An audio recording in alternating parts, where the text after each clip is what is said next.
The fog lay thick over Briarhaven Market, coiling between iron gates and cobblestone streets like breath from the underworld. It was dawn, yet the world still slept, all but those who bartered in misery. The air reeked of damp wool, old smoke, and despair. Beneath the wooden scaffold, a row of trembling figures waited to be sold, their wrists bound loosely with rope, their futures already traded away for coin. Among them stood Alara Wynne, 23, her chin lifted, though her heart trembled beneath the threadbare shawl around her shoulders. Her hair, chestnut waves dulled by soot, fell across her eyes, but nothing could dull the quiet dignity in her expression. Even now, as a merchant barked out her name like an item of produce, she refused to bow her head. "Servant, literate, age 23, unwed," the auctioneer shouted, his voice cracking through the mist. "Who'll start at 5 shillings?" the crowd murmured, unimpressed. No one wanted a woman with spirit. They wanted obedience, silence, simplicity. From the shadows, a deep voice said, 10. The crowd parted as a man stepped forward, tall, immaculately dressed in black wool and silver trim. His gloved hand held a walking cane, though his stride was steady, his presence commanding. His face was chiseled, hard, untouched by warmth. "The Marquis of Ravenhurst," someone whispered, and a wave of silence followed. Lucian Vale, the ruthless nobleman who'd bought estates and destroyed rivals with the same calm precision. It was said he never smiled, never pitied, never forgave. The kind of man who could cut through a man's reputation with a glance. The auctioneer stammered, 10 shillings, my lord? Surely you—" 50, the Marquis interrupted coldly. "And not another word." Gasps rippled through the crowd. 50 shillings was more than a servant's worth 10 times over. The auctioneer nodded, trembling, and within moments Alara's rope was cut. When she stepped forward, Lucian extended his hand. "Come," he said, not unkindly, but with the authority of someone used to obedience. She hesitated only a moment before placing her hand in his.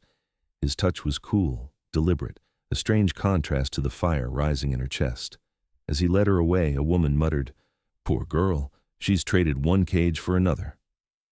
But Alara, glancing once at the man beside her, wasn't sure. There was something behind his eyes, not cruelty exactly, but emptiness, like a blade dulled by its own use. The carriage waited by the square, black lacquer gleaming against the fog. The driver tipped his hat as Lucian helped her inside.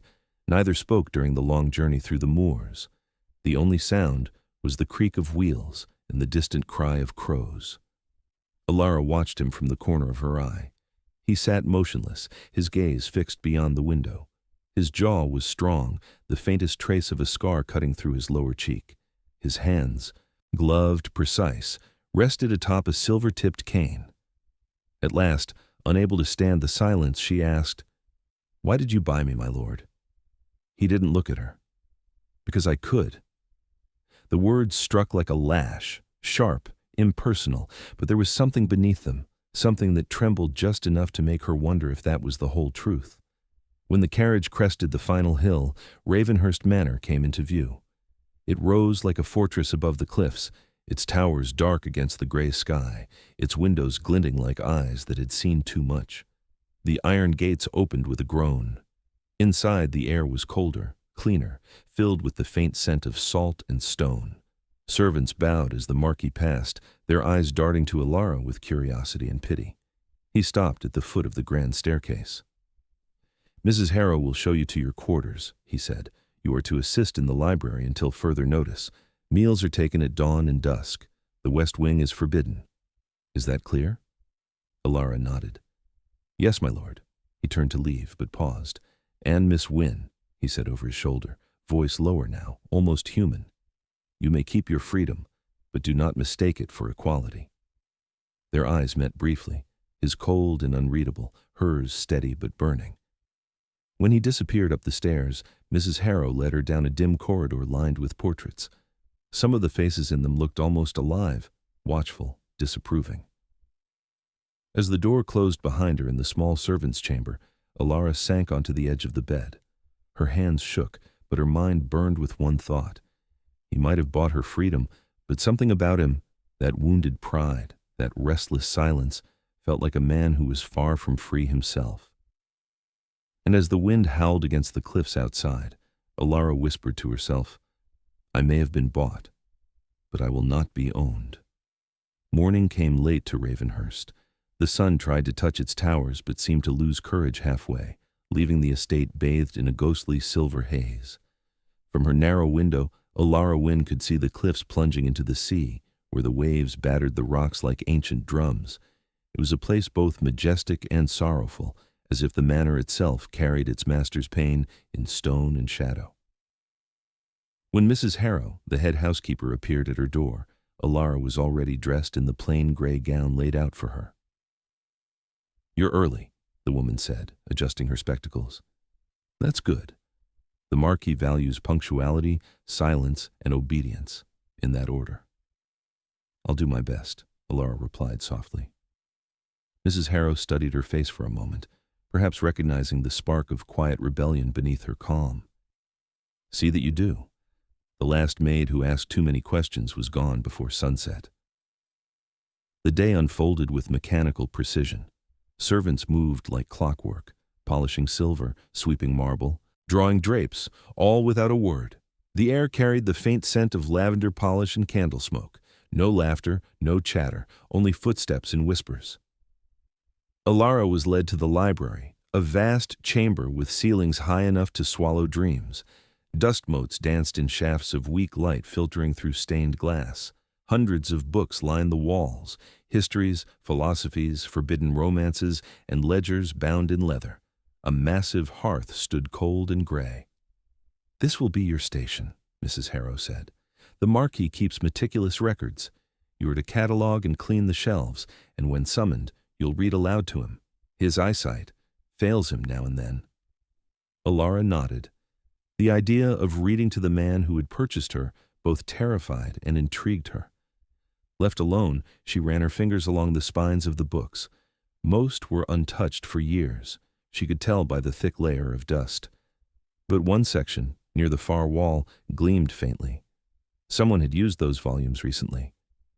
She pulled one free, a book of poetry, and smiled faintly. "He reads poetry," she murmured. "A ruthless Marquis who reads verse." Her smile vanished when she noticed a small rose petal pressed between the pages, dried, crumbling, but once red. It fell to the floor like a secret unburied. Behind her, a voice said, "That shelf is not yours to touch." She spun around. Marquis Lucien Vale stood in the doorway, half lit by the morning light. His eyes, gray like winter steel, studied her without expression. "My apologies, my lord," she said quickly. "I meant no harm." He stepped forward, retrieving the petal from the ground, his gloved hand careful, reverent. "Some things are not meant to be disturbed," he said quietly. "That petal belonged to someone, long gone." She dared to meet his gaze. Then she must have mattered. For a moment something flickered in his eyes, grief perhaps, or memory. But then it was gone, replaced by the calm indifference that seemed his armor. "Go back to work," he said simply, and turned away. When he left, Alara exhaled slowly. She had seen it, a crack in the marble facade. Behind that icy composure was a man haunted, not heartless. At dusk, the servants gathered in the lower hall for their evening meal, a silent ritual broken only by the clink of spoons. Alara sat among them, feeling every stare. New servants drew attention at Ravenhurst. Most didn't last long. An older maid leaned toward her and whispered, "You'll want to stay away from the West Wing." "Why?" Alara whispered back. "Because that's where she died," the maid said. "His betrothed, Lady Celestine, fell from the balcony the night before their wedding.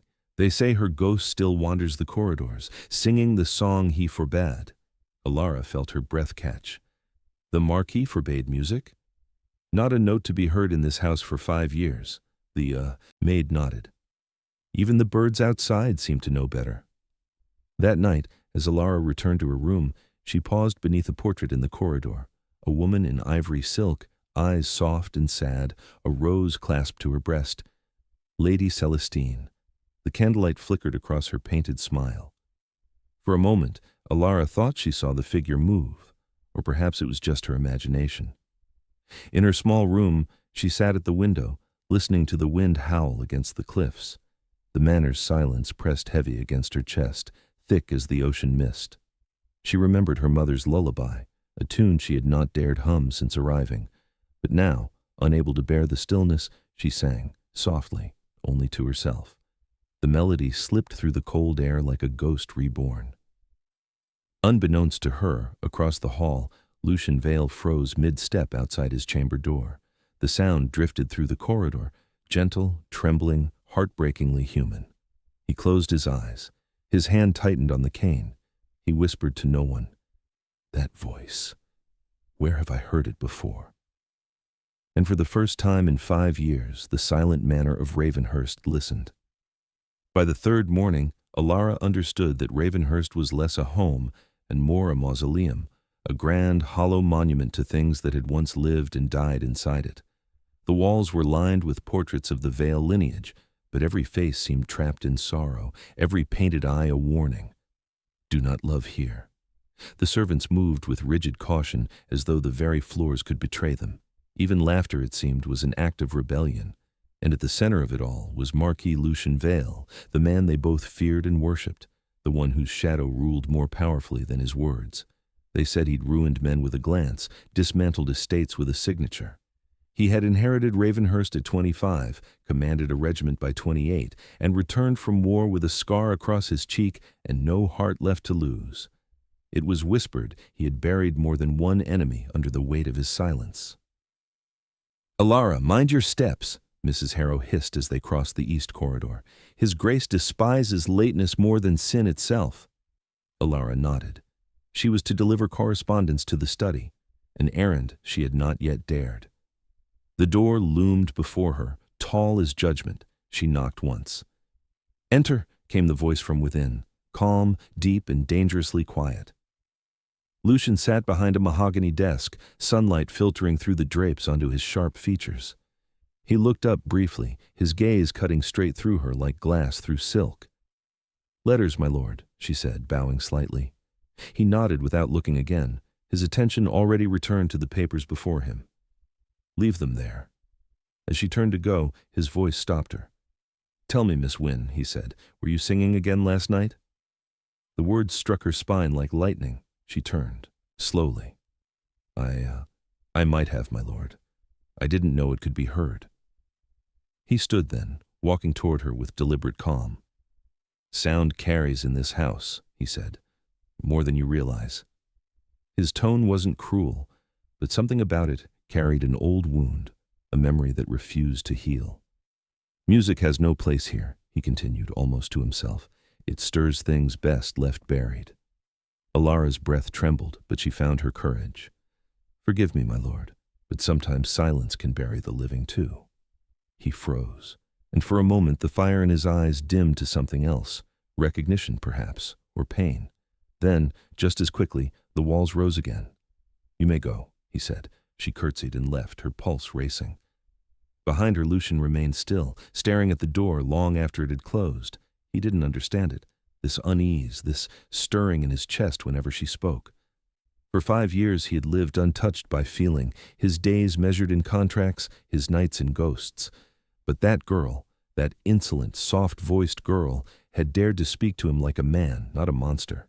That evening, as the manor descended into its usual hush, Alara worked alone in the library. Candlelight flickered across her face as she arranged books by spine color, humming softly under her breath. No words, just melody. She didn't hear the door open. Lucian watched her from the shadows. Her voice wasn't trained or perfect, but it was honest.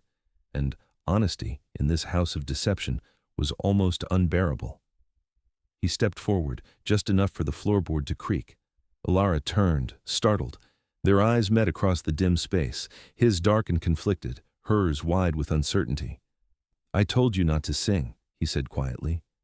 "Yes," she replied, her voice trembling but steady, "and I told you, sometimes silence is worse." Something dangerous flashed in his eyes, not anger, but the struggle of a man torn between command and longing. He took another step closer. The air seemed to tighten.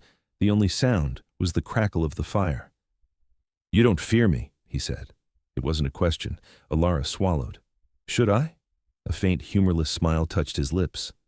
"Everyone does." "Perhaps," she said, "they only fear what they don't understand." For the first time, Lucian laughed, low, bitter, and broken. "Then they understand me perfectly." He turned away before she could answer, retreating into the dark like a man escaping himself.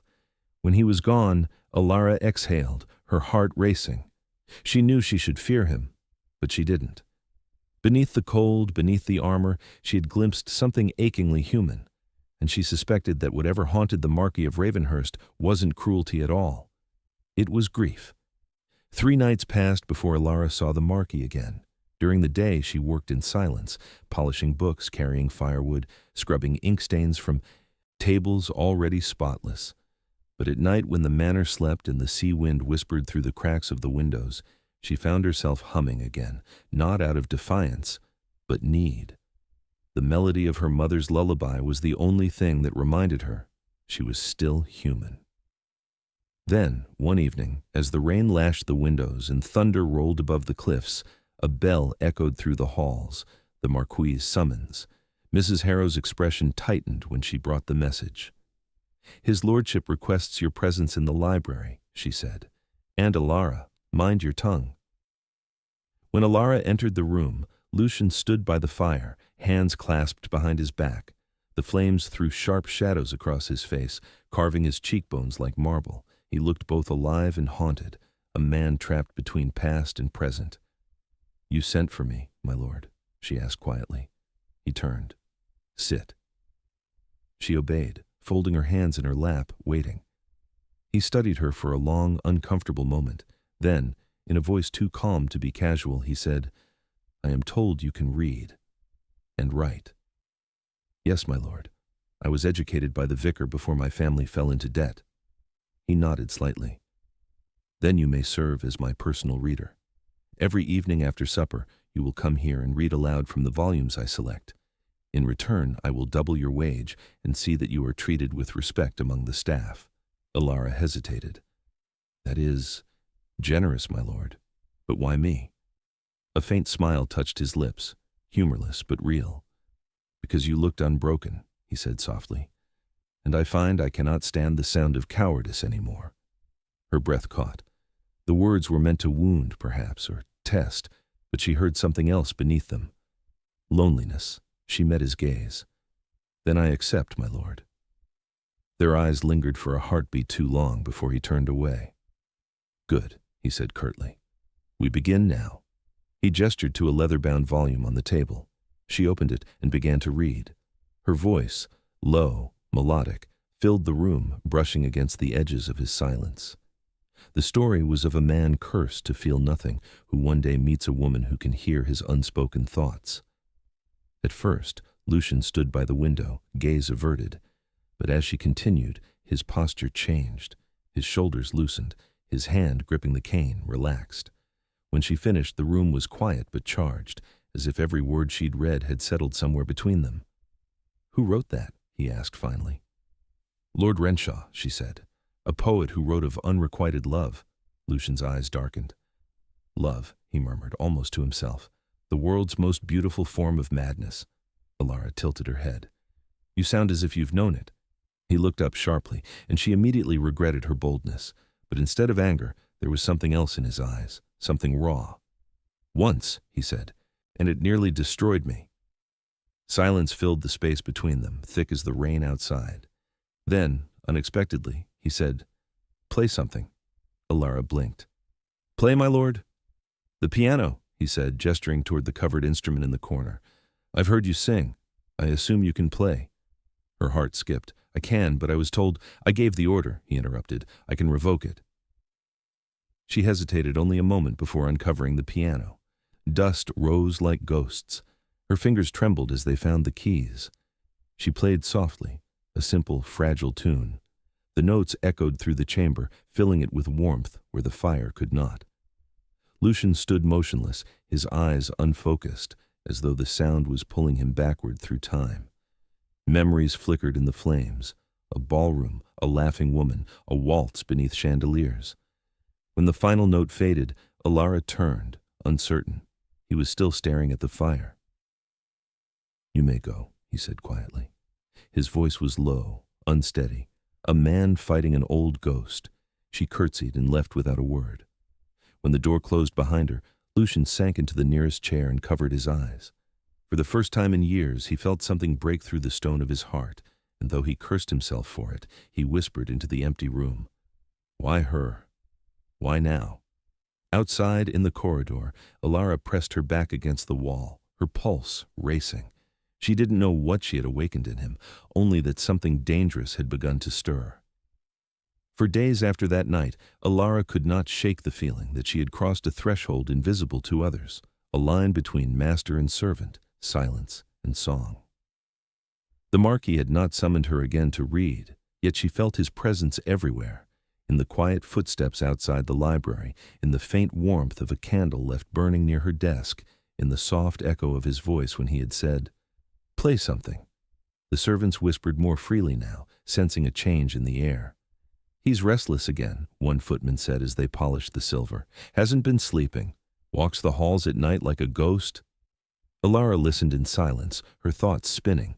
She told herself she had no right to wonder, yet every glance at those locked doors, the ones leading to the west wing, filled her with a pull she couldn't explain. It was on the 7th night that curiosity won. The manor was still, the world outside wrapped in mist. Alara carried her candle down the corridor, her footsteps muffled by thick carpet. When she reached the forbidden door, she hesitated, then pushed. The hinges groaned in protest. Inside lay a world forgotten by time. The air was cold and heavy with dust. Portraits hung crooked, veiled with cobwebs. Furniture was shrouded in white sheets, their shapes ghost-like in the dim glow of the candle. But it was the piano that drew her. It stood in the center of the room, covered in dust, the ivory keys yellowed but intact. On top of it lay a single red rose, dried, its petals fragile as paper. She reached out and brushed one petal with her fingertip. It disintegrated instantly, scattering like ash. A chill ran through her. She turned and froze. Lucian stood in the doorway. The candlelight carved his features in sharp relief, anger and anguish warring in his expression. His gloved hand gripped the doorframe as if to keep himself steady. "I told you never to enter this wing," he said, his voice low but shaking. Alara's breath caught. "Forgive me, my lord. I didn't mean—" "Didn't mean?" He stepped closer, the fury in his tone undercut by something more fragile. "You chose to come here. You chose to wake what should remain buried." Her heart pounded. "I only wish to understand," she said softly. "Understand." His voice broke. "There's nothing to understand. She's gone." The words struck like thunder, and beneath them a pain too deep to disguise. Alara lowered her gaze to the piano. This was hers, wasn't it? Lady Celestine's. He froze. The name seemed to hollow him. "She used to play here," Alara continued gently. "I can feel it. Music still clings to this room, even now." Lucian's jaw tightened. He looked as though he might shout again, but the fight left his body all at once. He turned away, shoulders trembling under the weight of memory. "Yes," he said finally. "She played here the night before she died, and I—" He stopped himself, swallowing hard. "I heard her song in the storm. I tried to stop her from leaving, but I was too late." The candle flickered between them, its light trembling with the same pain that filled his voice. Alara took a step closer. "You've carried that night like a curse." He turned sharply. "Do not pity me." "I don't," she said. "But grief cannot live forever, my lord. It will devour you if you let it." His eyes flashed, but this time not with anger. Something deeper stirred there, something human. "And what would you have me do, Miss Wynne?" he asked softly. "Sing away the ghosts?" "Perhaps," she said, her voice no louder than the candle's flame. "Sometimes music is the only thing that listens back." He stared at her for a long, unbearable silence. Then he stepped back, his face unreadable once more. "Leave," he said quietly, "and never return here again." Alara obeyed, but as she reached the door, she heard him whisper behind her, almost too softly to catch. "She used to say that too." That night, when she returned to her room, the storm broke over Ravenhurst. Wind howled through the chimneys, and the sea battered the cliffs below. Alara sat by the window, trembling, not from fear, but from the strange, aching sorrow that clung to that man's voice. For the first time, she understood. The Marquis was not cruel by nature. He was a man imprisoned by love's ghost, and she, foolish, reckless she, had begun to stir its chains. And though she knew she should run from the fire she'd glimpsed in his eyes, she also knew she couldn't. Not now. Not anymore. The days that followed passed in a quiet neither could name, not peace, not distance, but something trembling between the two. Since the night in the West Wing, the Marquis had not spoken of what had happened. He did not mention her disobedience, nor the piano, nor the name she had dared to speak aloud. Yet the manner seemed changed, ever so slightly, as though the storm had cracked a window and let the light in. The servants felt it first. They whispered in corners about how his lordship no longer barked commands, how he paused before replying, as if listening for something only he could hear. Once, when Alara dropped a tray in the great hall, the clatter echoed through the marble chamber. She braced for anger, but none came. The Marquis simply looked up from his letters, his expression unreadable, and said, "Are you hurt?" She shook her head. He nodded once and returned to his work, yet that single question lingered longer than most conversations she'd ever had. That evening, Alara was summoned again to the library. She entered with quiet hesitation, unsure what awaited her, reprimand or request. Lucian stood beside the fire, a book in hand. "You may read from this," he said, without looking up. She took the book, noting the title, The Sonnets of Vale and Rose, romantic verse, delicate and tragic. "Are you certain, my lord?" she asked softly. "I've heard worse poetry," he replied dryly, his lips twitching in something almost resembling humor. She began to read. Her voice filled the space between them, soft, steady, deliberate. As the verses unfolded, lines about loss, forgiveness, and the fragile mercy of the human heart, the Marquis's expression changed. His hand tightened around the armrest of his chair, but his eyes softened, shadows giving way to reflection. When she finished, silence lingered. Alara closed the book and glanced up. "You knew love once, didn't you?" she asked carefully. Lucian's gaze snapped to hers, sharp as a blade, but this time he didn't deflect. "Once," he said, "and I mistook it for salvation." She hesitated, then said, "And now?" His mouth twisted into a smile that didn't reach his eyes. "Now I know better." But even as he said it, his gaze betrayed him, flickering not with conviction, but with doubt. Alara stood, walking toward the piano. "You asked me to play that night. May I, again?" He said nothing but didn't forbid her. That, in itself, was permission. She began to play, softly, gently, the same lullaby she had sung her first night here. It was simple, almost childlike, but it filled the vast room with warmth.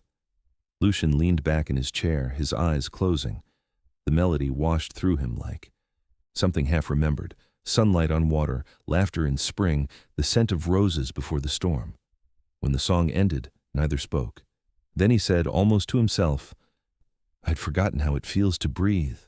Alara turned, her heart aching. "You have to let yourself live again, my lord. The dead do not envy the living." He opened his eyes. "And what would you know of loss, Miss Wynne?" She met his gaze without flinching. "Enough to recognize it in another." Lucian studied her for a long moment. Then, unexpectedly, he stood and walked toward the window. The setting sun poured gold over his profile, sharp and regal, yet human. "I thought grief made me strong," he murmured. "But perhaps it only made me cruel." Alara took a careful step closer. "Cruelty is a shield," she said softly. "But even shields crack if carried too long." He turned then, his eyes meeting hers, no longer cold but searching. "You speak like a poet," she smiled faintly. "No, my lord, just a woman who refuses to stop feeling." A silence followed, soft and heavy as falling snow. Then, almost imperceptibly, he nodded. "Tomorrow," he said, "we'll continue the reading in the garden. I believe the air has grown stale in here." Alara's breath caught. It was not a command, but an invitation, the first he had ever given her. As she curtsied and turned to leave, his voice stopped her at the door. "Miss Wynne," he said. She glanced back. "You're playing," he said quietly. "It does not hurt any more." That night, as she lay awake, Alara could not sleep. She replayed every word, every glance, every note of that song. Something in him was changing, slowly, like frost melting under dawn's first light. And though she knew it was dangerous, she could not help the truth blooming quietly in her chest. She was falling in love with the Marquis of Ravenhurst. The next morning, the air around Ravenhurst carried a softness not felt in years. The fog had lifted from the cliffs, the sea shone like molten glass, and for the first time, sunlight spilled freely through the grand windows. The servants whispered that his lordship had ordered the curtains drawn back, that the gardens were to be tended again. Life, it seemed, was creeping back into the house of mourning. In the walled garden, Alara sat beneath the bare-limbed oak, a book open in her lap. Across from her, the Marquis leaned against the stone railing, arms crossed, watching the horizon with quiet thought. He hadn't spoken much that morning, but his silence felt different, not heavy, not hollow, but calm. When she read aloud, he listened, truly listened. Sometimes his gaze would drift to her face, and when she caught him, he didn't look away. There were even moments, fleeting, impossible ones, when he almost smiled. But the illusion of peace shattered that afternoon. A carriage appeared at the gates, crimson and gold, gleaming like a serpent in the sunlight. The servants ran to prepare the hall, and Mrs. Harrow's whisper carried through the corridor like a chill wind. "She's returned." Alara looked up from her work. "Who?" "Lady Celestine Harrowmont," Mrs. Harrow said grimly. "The Marquis's former betrothed." Alara's pulse stilled. Moments later, the doors of Ravenhurst opened to admit a woman who looked as if she'd stepped out of a memory. Tall, graceful, her gown the color of winter roses, her hair pinned with pearls. Her beauty was undeniable, but her eyes, they glittered with the sharpness of one who'd never known rejection. When Lucian entered the hall, the world seemed to hold its breath. "Lucian," she said with a smile, as though no time had passed. "You didn't come to my husband's funeral." "I wasn't invited," he replied, his tone flat as ice. Her laughter was soft, practiced. "You were always dramatic." Alara watched from the stairwell, unseen, her heart sinking. The air between them pulsed with unfinished history. Celestine stepped closer, lowering her voice. "You look older," she said, "but no less handsome. I was sorry to hear of your solitude. I see you've filled it with charity work." Her eyes flicked toward Alara, who stood frozen. Lucian's jaw tightened. "Miss Wynne is under my employ. You will show her respect." "Of course," Celestine said sweetly, though her smirk betrayed her malice. "I suppose everyone needs companionship, even the ruthless Marquis." Alara fled before she could hear more. The words stung, not because they were cruel, but because they echoed her fear, that she was nothing more than a passing distraction to a man whose heart belonged to ghosts. That evening, the house was alive again, but not with warmth. Celestine's laughter trailed through the halls like perfume, cloying and false. Lucian was courteous, guarded, his expression unreadable. Alara avoided him, hiding in the library long after the candles burned low. She told herself it was foolish to care. She was a servant. He was a Marquis. Whatever connection they had was a fragile illusion, but when she closed her eyes, she saw his face in the firelight, the way he had said, "Your playing does not hurt anymore." Her hands trembled as she traced the piano keys, the same instrument that had once belonged to the woman now walking these halls again. "Foolish girl," she whispered to herself, "you were never meant to belong here." The door creaked. She turned sharply, and there he was. Lucian stood in the doorway, his coat unbuttoned, his expression weary. "You've been avoiding me," he said quietly. "I thought it best," she replied, her voice trembling. "Best for whom?" "For both of us," she said. "Your world and mine were never meant to meet." He stepped closer, his gaze dark and searching. "And yet, somehow you've become the only part of this world that feels real." Her breath caught. "You shouldn't say such things." "Why?" His voice was low, almost desperate. "Because she's here again? Because you think I still belong to her?" Alara lowered her eyes. "Don't you?" The question hung between them like smoke. For a moment, he said nothing. Then, with quiet conviction, he replied, "No, Alara. I belong to the memory of who she was, but you—" He took a step closer, his voice breaking. "You remind me of who I might have been." The sound of footsteps in the corridor shattered the moment. Celestine's laughter echoed just beyond the door. Lucian turned away, his expression closing once more into iron. "Go," he said softly, "before she sees you." Alara hesitated, her heart aching, then fled through the side door, her footsteps vanishing into the storm outside. Lucian stood alone by the piano, staring at the single rose that still lay upon it, brittle, lifeless, a ghost of beauty past. He crushed it gently in his hand, and for the first time in 5 years he didn't feel sorrow. He felt fury. The storm returned to Ravenhurst the next night, wild, relentless, as if the heavens themselves sought to tear open the grief buried within its stone walls. The air was thick with tension, thunder rolling above the cliffs like a beast.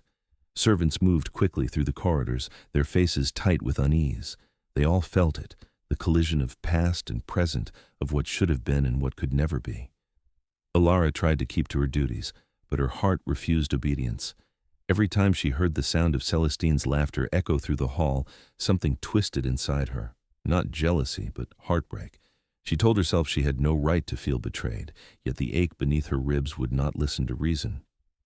By candlelight, she packed her few belongings, the same small bundle she'd carried when she first arrived. The decision had come to her suddenly, like a whisper from her mother's voice. "Some cages are gilded, Alara. That doesn't mean they aren't cages. She would leave by dawn."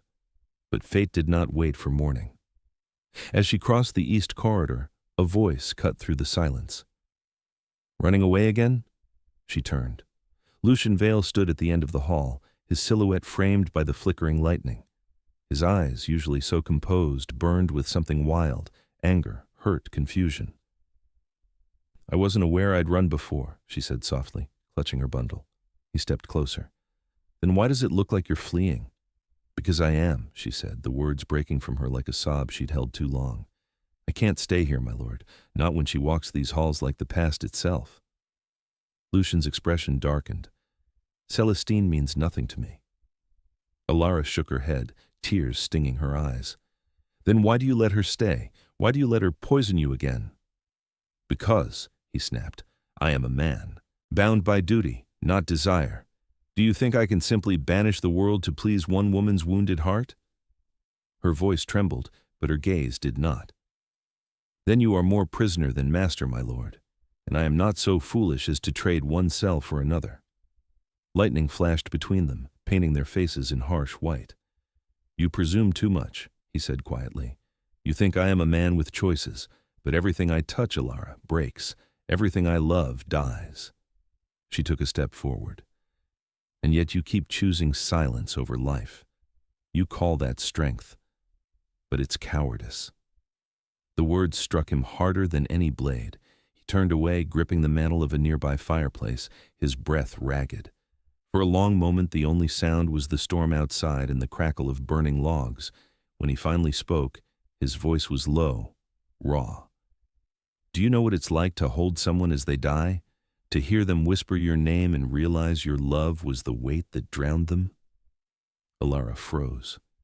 He turned to face her, his eyes glistening in the firelight. "She didn't fall that night, Alara. She jumped. Because she could not bear the life I built around her. Because I loved her too much and crushed her with it." The truth hung between them, heavy and unbearable. Alara felt her breath catch. "Lucian, I swore that night," he continued, voice breaking, "that I would never love again, that no one would suffer because of me." "And yet you saved me," she whispered. He looked at her then, truly looked. "Perhaps that was my sin." Tears blurred her vision. "It was your salvation."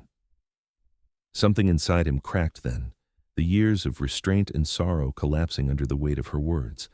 He crossed the space between them in 2 strides, his hand reaching up to cup her face. "You don't understand," he whispered. "If I love you, I will destroy you." She met his gaze, fierce, unyielding. "Then destroy me, but do it honestly." For a heartbeat neither moved. The storm outside roared like a living thing. Then, slowly, his forehead fell against hers, a silent surrender. The air between them trembled with everything they could not say. When he finally stepped back, his voice was broken but resolute. "You should go," he said, "before I forget why I can't stop you." Alara swallowed her tears and nodded. She turned, walking away down the corridor, her shadow swallowed by the candlelight. Lucian stood alone, every heartbeat echoing her name.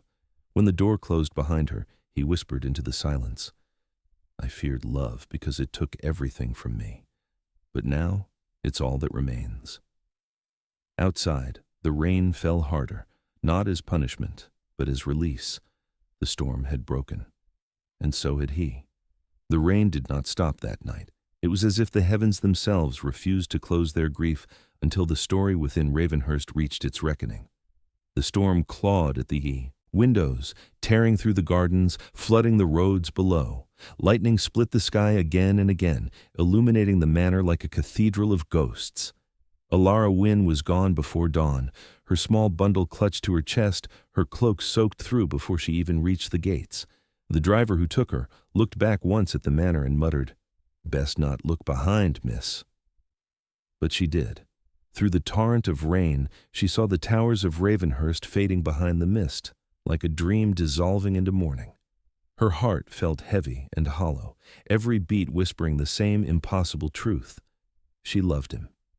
And she had left him because she could not bear to see him drown again in memories she could never erase. The road was nearly impassable. Mud clung to the wheels, wind lashed the horses. The driver cursed under his breath as the storm worsened. "We'll stop by the bridge for shelter," he shouted. But the storm had other plans. Lightning struck the cliffside with a roar, and the path crumbled beneath the carriage wheels. The horses reared, screaming. Alara's world lurched, the sky spinning, the earth vanishing beneath her. The carriage toppled sideways, slamming into the sodden ground below. Pain seared through her arm. The rain poured harder, stinging her skin, but she was alive. Barely. And somewhere far behind her, in the highest room of Ravenhurst, Lucian Vale woke with a start. He'd dreamt of her voice, distant and trembling. He'd dreamt of her eyes turning away, her words echoing. "Then destroy me, but do it honestly." He could not breathe. The silence of the house pressed around him, suffocating. Every instinct screamed that something was wrong. He threw on his coat, ignoring the servant's calls as he stormed down the hall. "Fetch my horse," he barked. "My lord, the storm! Now!" Minutes later, he was riding through the tempest, his black stallion tearing down the flooded road. The rain cut into his face like shards of glass. The cliffs roared beneath the sea's fury, but he did not slow. He had known this storm once before, the same night Celestine had died. He would not lose another soul to it. He reached the broken bridge just as dawn bled into gray. The carriage lay half sunken in the mud. His heart stopped. "Alara!" he shouted, dismounting before the horse had even halted. There, a faint movement near the embankment. She was alive, half conscious, her cloak torn, her hands scraped raw. She tried to rise but fell to her knees. When she looked up, her lips formed his name, half disbelief, half relief. "Lucian." He fell to his knees beside her, rain soaking through his coat, and gathered her into his arms. "You fool," he whispered hoarsely. "You foolish, stubborn girl." "You shouldn't be here," she managed to breathe. "And yet," he said, "I am, because you are." She tried to smile, but tears mingled with the rain. "Why?" she asked, softly. "Why would you come after me?" He stared at her. The woman who had defied him, challenged him, healed him, and for the first time, the walls fell. Every ounce of pride, guilt, and fear collapsed beneath the truth, clawing its way from his chest.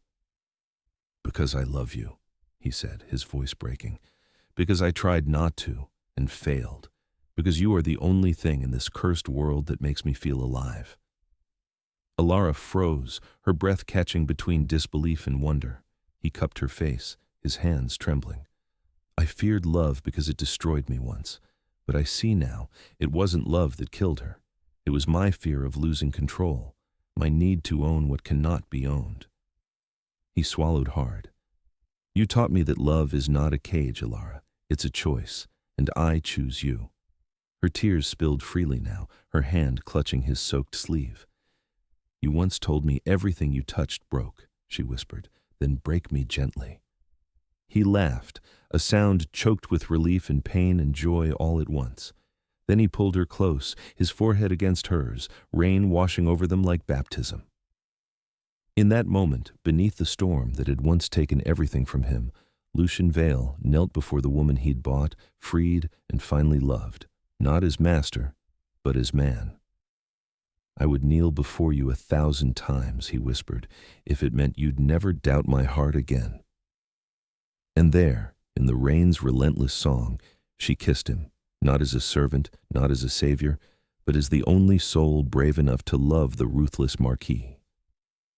Above them, the first light of dawn broke through the clouds, scattering gold across the sea. The storm was over. At last. The storm had passed, leaving behind a silence so tender that even the sea seemed to sigh with relief. The cliffs of Ravenhurst glistened under morning light, washed clean of their darkness. The gardens, once overgrown and gray, shimmered with drops of rain that caught the sun like jewels. And within the manor, the air carried something it had not known in years: warmth. Weeks had passed since the night the Marquis rode through the storm, but the memory still lived in every heart that served beneath his roof. The servants whispered in awe of the change that had come over him. The ruthless master of Ravenhurst, the man who once forbade music, laughter, and love, now walked his halls with light in his eyes. It began quietly. He ordered the drapes drawn open. The hearths were kept burning through the day. The piano, long covered in dust, was moved to the grand hall once more, and each morning when he descended the staircase, his gaze sought only one face.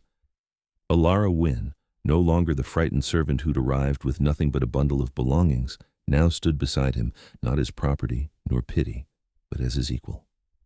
She had refused grand jewels and fine gowns, asking only to remain as she was, the woman who had found him in darkness, and refused to turn away.